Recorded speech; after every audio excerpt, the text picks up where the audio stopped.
What is up, guys? Welcome back to TNSMedia's podcast. What's up? Nothing much. So, can you tell me about who are you, what you do, and one experience you had that was cool with cycling so far in your career?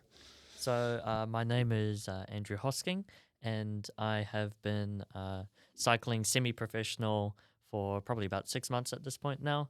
But I've been cycling for a handful of years before this point.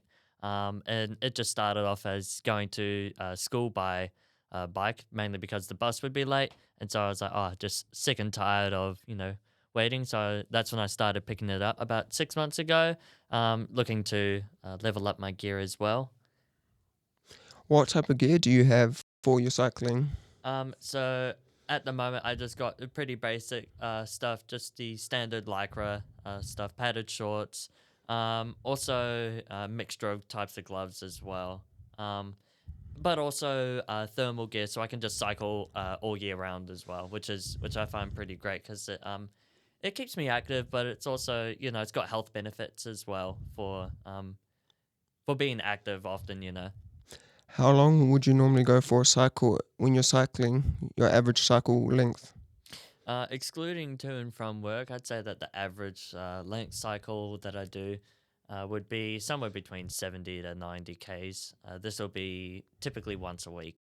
Yeah, and I was going to ask, when do you normally do it, your cycles? I normally do it on Mondays, as that's my day off. But like I said before, I cycle to and from work. Sometimes if I'm feeling up to it, I'll go for like a 15 to 20K ride after work, but not typically. Yep. What nutrition do you normally take when you're riding out for your long rides? So I take what's called gels, and it's basically just energy packed into like a tiny packet that's like easily accessible. But I also, will stop in at a cafe and like whether that's like get a Subway or something, or like just like a nice sandwich. And that will normally be with a side of like Powerade or something similar. He is not sponsored by Powerade.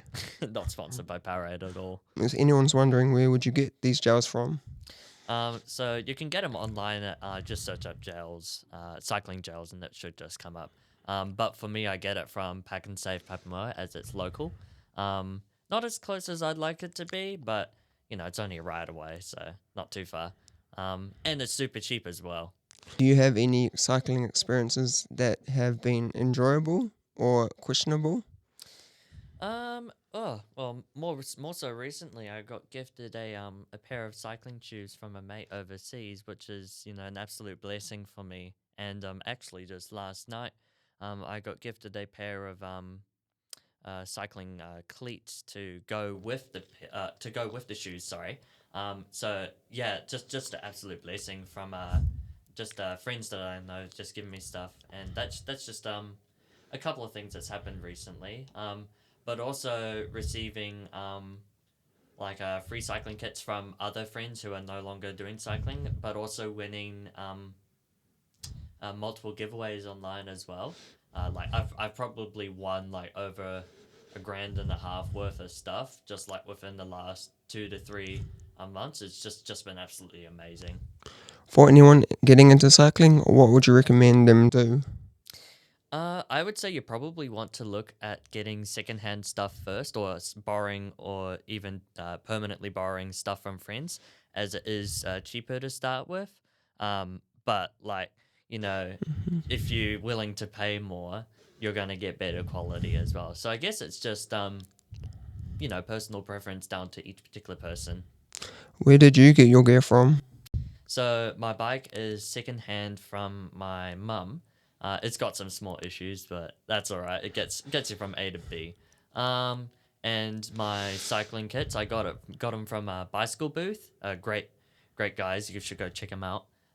As well as bicycle booth, I also got some kits from OCG. That's online cycling gear. They're an Australian-based brand. They're also pretty good. And gloves, just standard gyro stuff. Can't go wrong with that. Same with the helmet as well. We're going to do a fire question round. We're going to do full length or short length. gloves? Ooh, okay. It depends on like what type of cycling I decide to do. Coming into the colder months that we're doing now, I've got thermal gloves in the morning when it's colder, but during the day I still go for the half finger gloves. That being said, I do have a pair of normal full finger gloves that I sometimes use, but I normally go the fingerless on my long rides as it's just more breathable. A mountain bike or road cycling? For me personally, I do road cycling.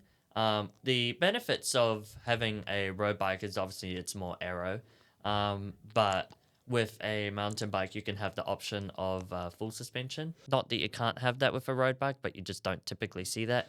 Um, for me, the one that I've got, it's a just a front suspension mountain bike. Is in the process of getting my first road bike. We're nearly there, on track for saving to get one by the end of the year.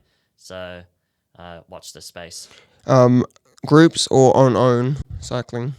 I've never ridden in a group, so to say, because there's no like real cycling groups at my experience level where I live. Um, that being said, I have signed up for a couple of group riding activities, and they're very fun.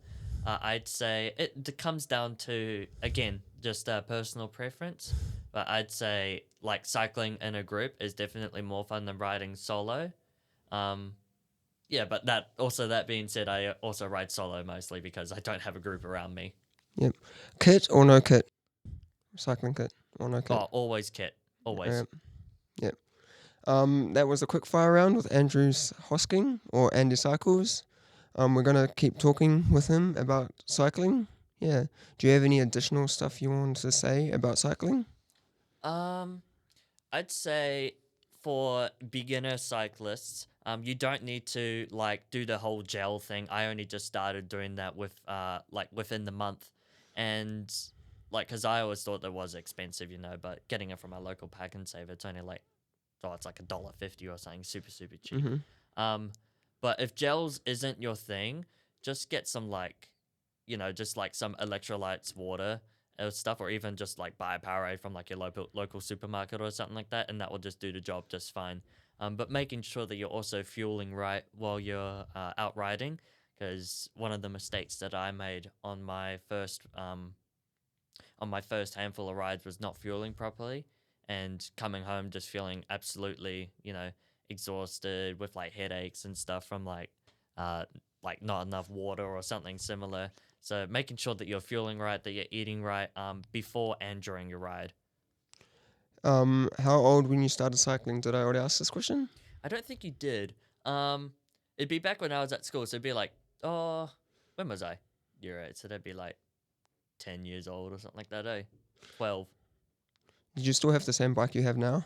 No, so the one that I had at school was more of a commuter bike.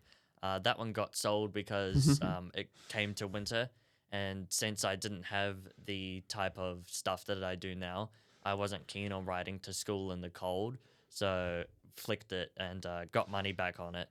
Um, that being said, I bought my mum's bike off her probably about a year ago, I'd say. And then, yeah, that's probably back up to this point where I am today. What brand is the bike your mum has I believe it's a or did Avanti have? Black Thunder. Avanti Black Thunder. Yeah. Yep, that's cool. What was one of your favorite rides you've ever done? Ooh, one of my favorite rides is probably it would be about a 60K ride from where I live out to Mount Maunganui and to Pap. But in particular, bumped into one of my friends at Mount Maunganui, and I was just able to just talk to him about some things. It was like I hadn't seen this particular friend in like since school, which is probably like 2 years at this point. And so randomly bumping into him was just an absolute charm on both of our parts, and yeah, it's quite interesting to get some information off of him, but also for him off of me, I'd say. Yep. If anyone wants to find you, how can they find you on social media? So you just go into Instagram, search up Andy Cycles 2024. I should be the one and only result that pops up. Yep. Do you have any other social medias or not I really? do Always have cycling? a YouTube account. Again, it's Andy Cycles 2024. Just search me up and I should pop up. That one was only created just a handful of hours ago, so still in working progress, but it should be up within the week. Yeah, this is the first podcast me and Andy's done together. Yeah, it's been It's good. great fun.